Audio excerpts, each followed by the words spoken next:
Peoples party کے بانی اور چیئرمین سابق وزیر اعظم ذوالفقار علی بھٹو کی 40ویں برسی ملک بھر میں آج منائی گئی۔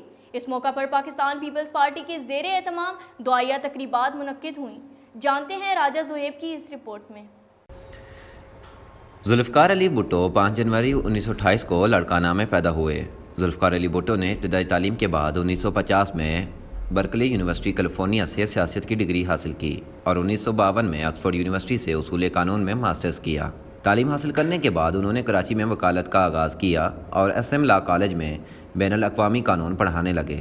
ذوالفقار علی بھٹو نے سیاست کا آغاز 1958 میں کیا اور پاکستان کے پہلے آمر field marshal general Ayub Khan کے دور حکومت میں وزیر تجارت، وزیر اقلیتی امور، وزیر صنعت و قدرتی وسائل اور وزیر خارجہ کی قلمدان پر فائز رہے۔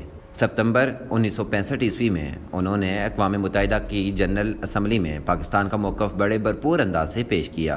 انہوں نے پاکستان کی خارجہ پالیسی میں مسئلہ کشمیر کو مرکزی حیثیت دی۔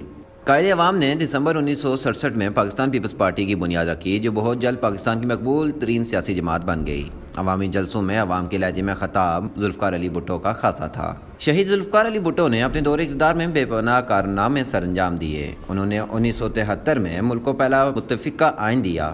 یہی نہیں، ان کے دور میں ہونے والی اسلامی سربراہی کانفرنس کو آج بھی ان کی بڑی کامیابی قرار دیا جاتا ہے۔ پاکستان کا ایٹمی پروگرام شروع کرنے کا سہرا بھی ذوالفقار علی بھٹو کے سر جاتا ہے۔ بعد ازاں ذوالفقار علی بھٹو کو قتل کے ایک مقدمے میں گرفتار کر لیا گیا اور 18 مارچ 1977 کو انہیں اس قتل کے الزام میں موت کی سزا سنا دی گئی۔